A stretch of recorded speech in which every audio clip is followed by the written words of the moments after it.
নমস্কার বন্ধুরা, মিনুর গপ্পসপ্পর আসরে আজ শোনাব রবীন্দ্রনাথ ঠাকুরের গল্পগুচ্ছের গল্প মুসলমানির গল্প।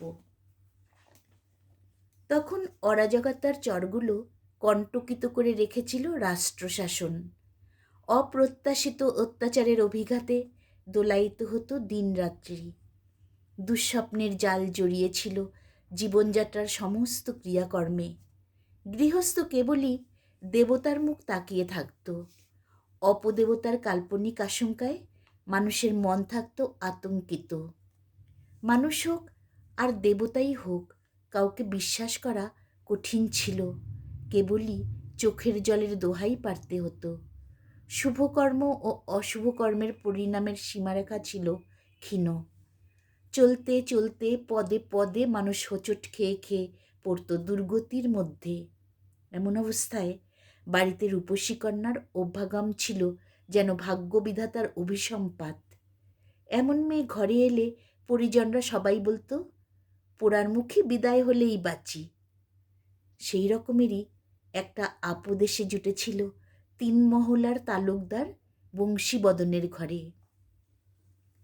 কমলা ছিল সুন্দরী, তার বাপ মা গিয়েছিল মারা।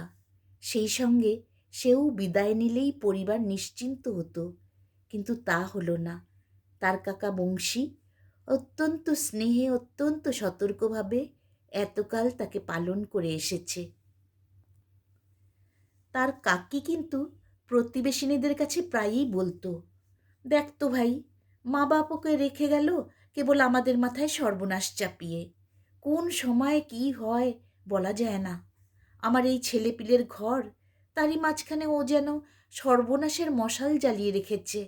চারিদিক থেকে কেবল দুষ্টু লোকের দৃষ্টি এসে পড়ে। ওই একলা ওকে নিয়ে আমার ভরাডুবি হবে কোন দিন, সেই ভয়ে আমার ঘুম হয় না। এতদিন চলে যাচ্ছিল একরকম করে, এখন আবার বিয়ের সম্বন্ধ এলো। সেই ধুমধামের মধ্যে আর তো ওকে লুকিয়ে রাখা চলবে না। ওর কাকা বলতো, সেই জন্যই আমি এমন ঘরে পাত্র সন্ধান করছি যারা মেয়েকে রক্ষা করতে পারবে। ছেলেটি মোচাখালীর পরমানন্দ শেঠের মেজ ছেলে।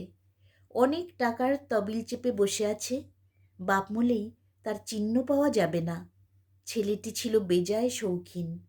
বাজ পাখি উড়িয়ে, জুয়ো খেলে, বুলবুলের লড়াই দিয়ে খুব বুক ঠুকেই টাকা ওড়াবার পথ খোলসা করেছিল।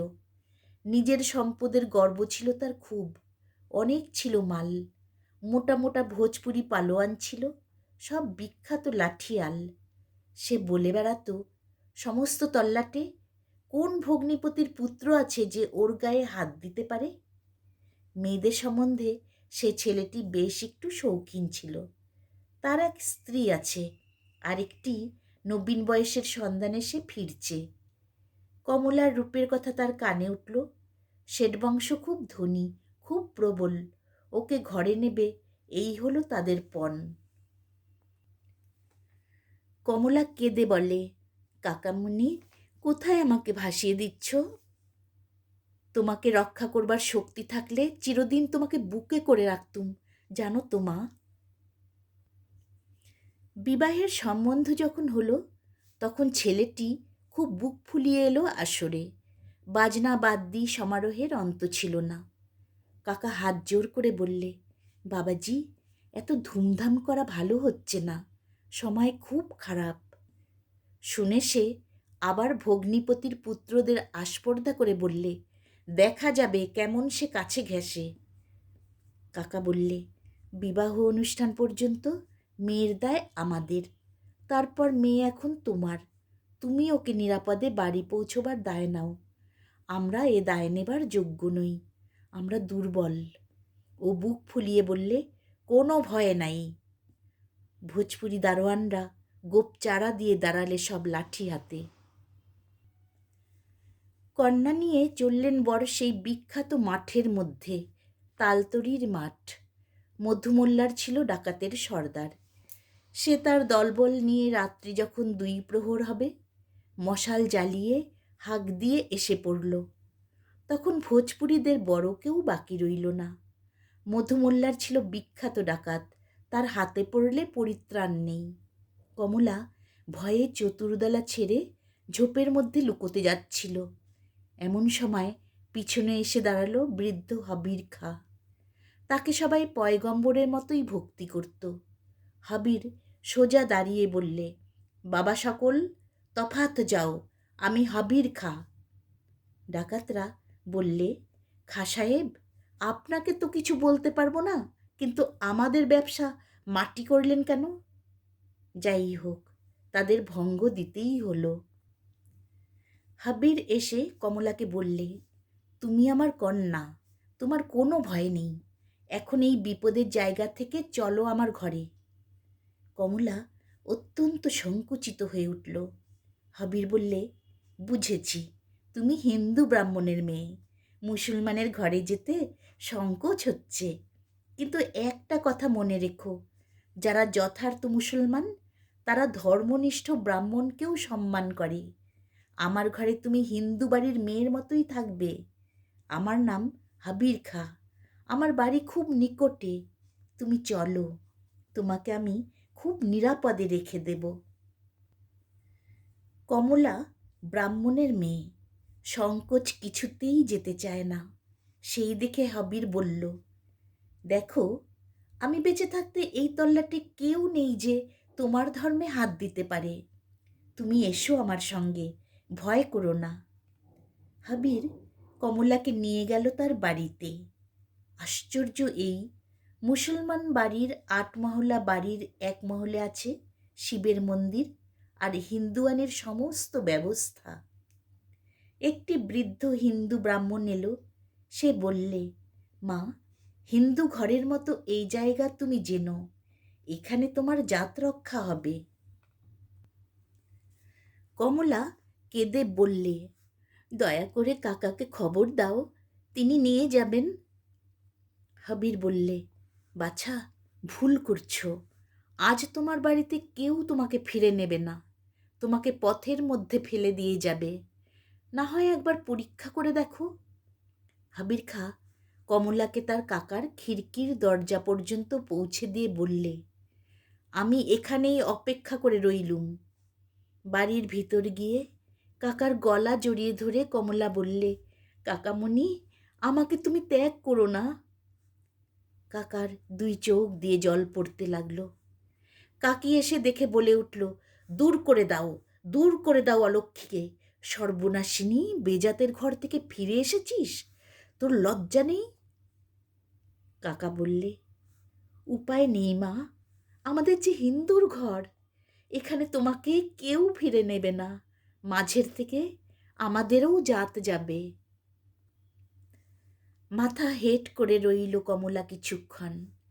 তারপর ধীর পদক্ষেপে খিড়কির দরজা পার হয়ে হবিরের সঙ্গে চলে গেল। চিরদিনের মতো বন্ধ হলো তার কাকার ঘরে ফেরার কপাট। হাবির খাঁর বাড়িতে তার আচার ধর্ম পালন করবার ব্যবস্থা রইল। হাবির খাঁ বললে, তোমার মহলে আমার ছেলেরা কেউ আসবে না, এই বুড়ো ব্রাহ্মণকে নিয়ে তোমার পুজো আর্চা, হিন্দু ঘরের আচার বিচার মেনে চলতে পারবে। এই বাড়ি সম্বন্ধে পূর্বকালের একটু ইতিহাস ছিল।